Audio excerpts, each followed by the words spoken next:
Hey tout le monde! Aujourd'hui on se retrouve pour deux petites histoires à se raconter lors de la fête d'Halloween.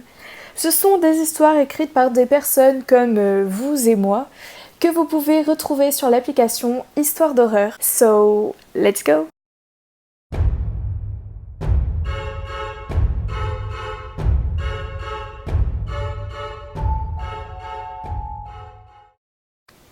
Au sud de la France existe un petit village aux rues désertes.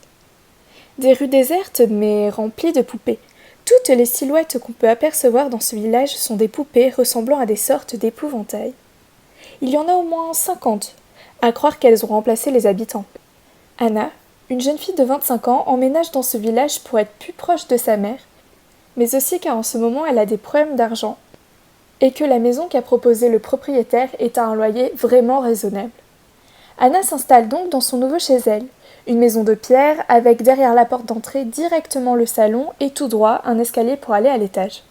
En haut, 2 chambres et une salle de bain, tandis qu'en bas, une porte nous fait entrer dans la cuisine et sous les escaliers les toilettes.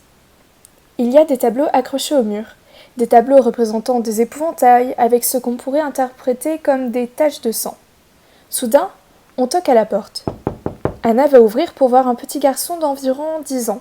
« Tu veux jouer avec moi ?»« Oh désolée, mais je suis un peu occupée, répond-elle. Mais une prochaine fois peut-être. Viens jouer avec moi. Je viens de te dire que je ne peux pas. Le petit garçon dévisage Anna avant de refermer la porte. Quand Anna la réouvre, il n'est plus là. Elle décide donc de passer outre cet incident et monte se coucher après avoir rangé ses affaires. Pendant la nuit, un bruit la réveille. Ce sont les marches qui grincent.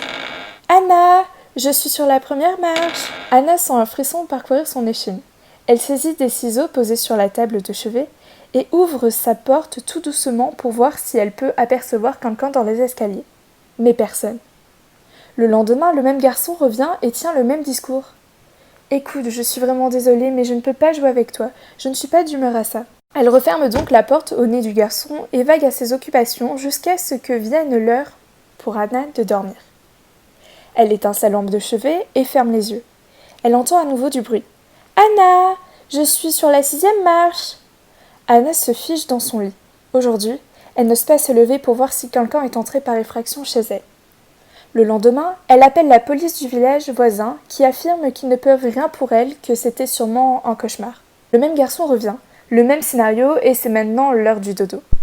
Anna essaye de se convaincre qu'en effet c'était juste un mauvais rêve qu'elle avait fait et finit par s'endormir. Mais elle se réveille quelques minutes plus tard, encore du bruit. « Anna, je suis en haut des escaliers !» Les pas grincent sur le parquet et se rapprochent lentement de la chambre d'Anna. Cette dernière se lève de son lit avec le moins de bruit possible et se dirige vers la porte. Elle se penche pour mettre son œil contre la serrure, espérant voir quelque chose. Et en effet, elle aperçut un autre œil. « Coucou !» Elle crie, se précipite vers sa table de chevet, mais trop tard. On vient de lui planter un couteau dans le dos. « Tu joueras avec moi maintenant, Anna ?» Le petit garçon ricane, tandis que le corps d'Anna se refroidit petit à petit. Le lendemain, il y a une marionnette de plus dans ce village. Il est dit que si un jour vous passez dans ce village, surtout, ne vous y arrêtez pas. Et si un enfant vous demande de jouer avec lui, vous devez faire semblant d'être sourd.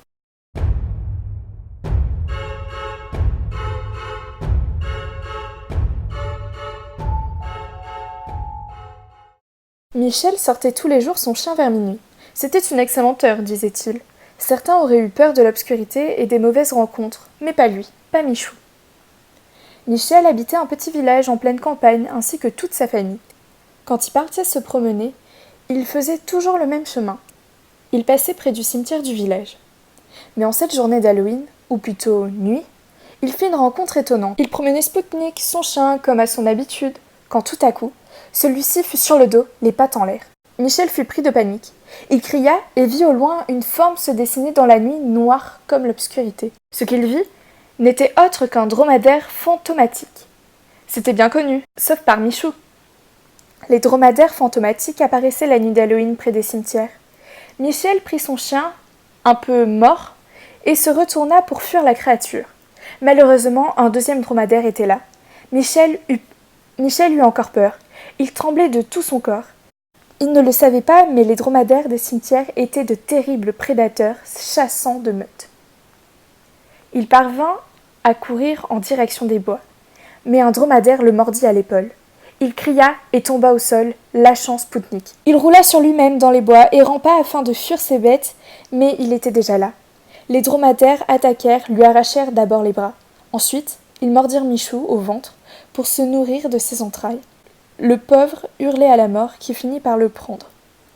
Il ne resta rien de lui et les dromadaires repartirent dans le cimetière. Voici pour ces petites scary stories. J'espère qu'elles vous auront plu. Petite morale, faites attention aux offres de loyer. Ne refusez pas de jouer avec les enfants. Et ne vous baladez pas la nuit d'Halloween dans un cimetière. Voilà. Sur ce, à la prochaine.